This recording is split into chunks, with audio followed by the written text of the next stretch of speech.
Hey guys, and welcome to Word Ninja's special edition of Winter Olympics 2022. Woohoo! As we know, the Olympics have been taking place in Beijing, China. This year, 91 countries are taking part, including first-time Winter Olympic participants like Peru and Haiti.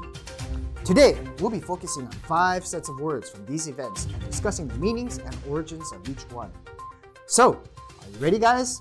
Let's get sporty! We'll start in the world of alpine skiing. Here, we have an event known as the slalom.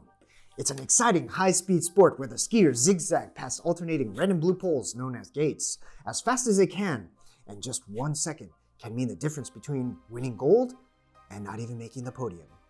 There's also the giant slalom, which just means that the gates are spread further apart. The word slalom comes from the Norwegian language for sloping track. In English, it has come to mean zigzag, and can be seen in other sports that don't involve slopes, such as water skiing, kayaking, and other water sports. We can also use this in daily life. For example, I slalom through the crowd at the mall to get to the food court. In the realm of freestyle skiing, we have an event called the moguls. Just watching this sport makes my knees hurt. In this intense sport, skiers go down a slope littered with little mounds of snow that they have to maneuver over, and includes 2 aerial jumps. Unlike the slalom, speed is not the main goal. It's good to be fast, but your score depends more on technique. The term mogul comes from the Bavarian dialect of German and means hillock. This word should not be confused with the other meaning of mogul, same spelling and pronunciation, which means a very powerful person. The origin of that word comes from Persian and Arabic, and ultimately from the Mongol Empire, named after the Mughal dynasty. Let's move off the mountain and check out what's going on indoors. Here, we see the sport of curling. In this sport, 2 teams of 4 take turns sliding a 44-pound granite stone down an icy alley towards a target known as the house. It is a strategic sport in which players are not only trying to get closest to the center of the house, but also preventing the other team from doing so by blocking the house or knocking the stone out. After each team has thrown 8 stones, 2 for each player, points are then calculated based on which team has stones closest to the center of the house, also known as the button. 1 point is awarded for each stone that is closer to the button than the opponent's stones. Then the process is repeated in the opposite direction. This goes on 10 times to complete 1 game. The exciting sport of curling comes from Scotland and has been around since the 16th century. Back then, the game was played on frozen lakes and ponds, and was also known as the roaring game because of the distinct roaring sound the stones make as they slid across the ice. Official rules were adopted in the late 1830s, and the sport officially became known as curling. The name comes from the fact that you can use the pebbled surface on the ice to curl the stones.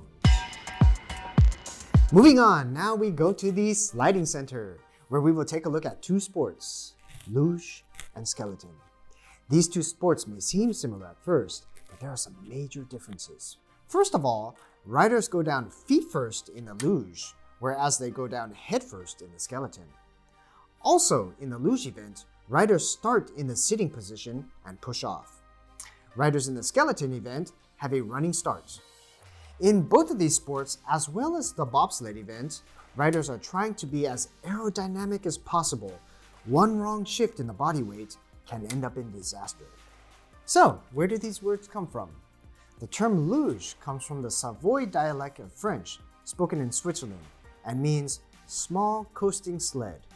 It ultimately comes from the Latin word sludia, which gave English the word sled.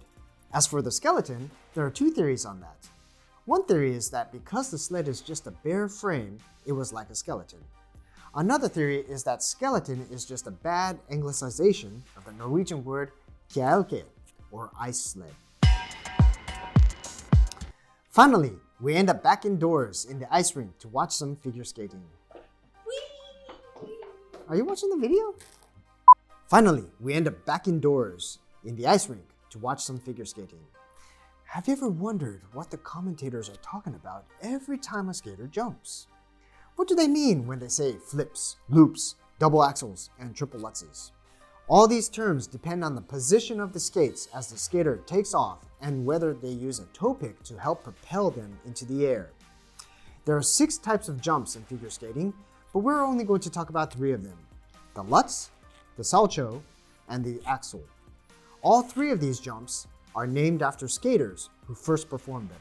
Let's start with the Salchow, named after the Swedish skater Ulrich Salchow. This is a jump in which the skater takes off on the back inside edge of the skates and lands on the back outside edge of the opposite leg. Then we have the Lutz. This jump is named after the Austrian skater Alois Lutz. In this jump, a skater takes off on the back outside edge of the skates and uses a toe pick with the opposite foot to propel themselves. Finally, there's the Axel, which is probably the easiest to identify as it is the only jump that starts with a skater skating forwards. This jump is named after the Norwegian skater Axel Paulsen, who ironically was a speed skater. Because a skater lands going backwards, the rotation has an extra half turn, so a triple axel is actually 3.5 rotations. As of the filming of this video, nobody has ever landed a quadruple axel in competition. So, those have been 5 sets of words from the Winter Olympics. What are your favorite events in the Winter Olympics? Write your comments down below. This has been your sports commentator, Sporty Kenny. And as always, don't forget to like, subscribe, and share. And we'll see you in the next video. Bye-bye.